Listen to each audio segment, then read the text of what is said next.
আসসালামু আলাইকুম প্রিয় বন্ধুরা। আমি আজকে আপনাদেরকে দেখাবো দিবর দিঘি, সে ঐতিহাসিক দিবর দিঘি। এখানে অনেক লোকজন এখানে সফর করার জন্য আসে, দেশের বিভিন্ন জায়গা থেকে এই দিবর দিঘিতে সফর করার জন্য আসে। তো সাপাহার থেকে এই যে আমি রওনা দিলাম, সাপাহার অল্টন মোড় থেকে রওনা দিলাম। সাপাহার অল্টন মোড় থেকে 6 থেকে 7 কিলো গেলেই আপনি দেখতে পারবেন সেই ঐতিহাসিক দিবর দিঘি। তো এই যে আমি রওনা দিলাম। আর এটা হচ্ছে সাপাহারের সে মডেল মসজিদ, খুব চমৎকার একটি মডেল মসজিদ, খুব অসাধারণ একটি মডেল মসজিদ, দেখেন কত চমৎকার। তো দেখতে দেখতে বন্ধুরা আমি রওনা দিয়ে দিলাম সেই ঐতিহাসিক দিবর দিঘির উদ্দেশ্যে।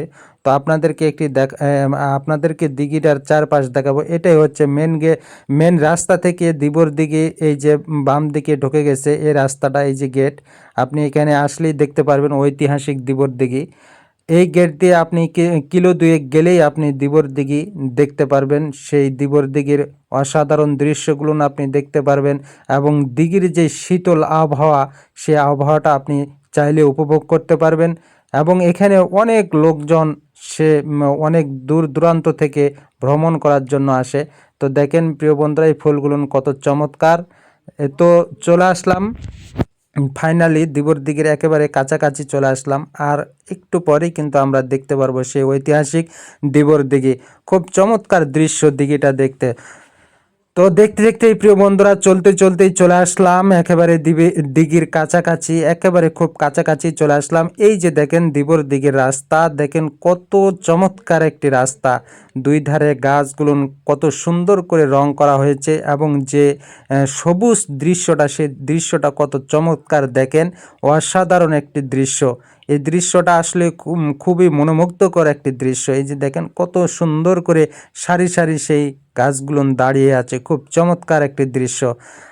এই হচ্ছে দিবর দিঘির প্রবেশের গেট, এখানে আপনি প্রবেশ করবেন। তবে এই দিঘিতে আসার পরে আপনাকে কোনো টিকিট দিতে হবে না। এটা মসজিদ, আপনি চাইলে এখানে নামাজ পড়তে পারেন।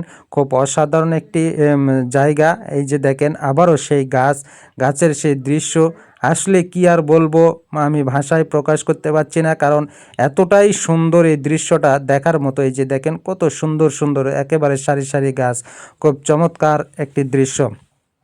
তো প্রিয় বন্ধুরা ফাইনালি চলে আসলাম। আর এখানে অনেক দোকানপাটও আছে, চাইলে আপনারা চা নাস্তাও করতে পারেন, কোনো সমস্যা নাই।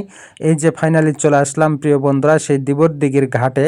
দেখেন ঘাটটা কিন্তু একেবারে চমৎকার। এই ঘাটে বসে আপনি দিঘির শীতল আবহাওয়ায় আপনি সেই দৃশ্যটা উপভোগ করতে পারেন। এই যে দেখেন প্রিয় বন্ধুরা চলে আসলাম একেবারে দিঘির কাছাকাছি, আপনাদেরকে দিঘির চারপাশটা একটু দেখাবো। এই যে দেখেন কত চমৎকার চমৎকার চমৎকার দৃশ্য, দেখেন চারিদিকে কিন্তু বসিবার স্থান আছে। আপনারা চাইলে সেই শীতল বাতাসে আপনারা দিঘির যে শীতল আবহাওয়া, সেটা আপনারা উপভোগ করতে পারেন। আর মেন কথা হচ্ছে এই দিঘির মাঝখানে একটা পিলার রয়েছে, ওই যে দেখেন একটা পিলার, ওই পিলারটাই হচ্ছে মূল আকর্ষণ এই দিঘির। তো আপনারা চাইলে ওই পিলারের কাছে যেতে পারেন এই নৌকা করে। আপনারা এই যে দেখেন এই ভাইরা যাচ্ছে ওই পিলারের কাছে যাবে ভাইরা নৌকা করে। তো আপনারা চাইলে যেতে পারেন। তবে এখানে দেশের অনেক দূর দূরান্তের লোকজন কিন্তু এখানে এই ঐতিহাসিক দিবর দিঘি দেখার জন্য চলে আসে। তো প্রিয় বন্ধুরা আজকে এই পর্যন্তই, সবাই ভালো থাকবেন, সুস্থ থাকবেন।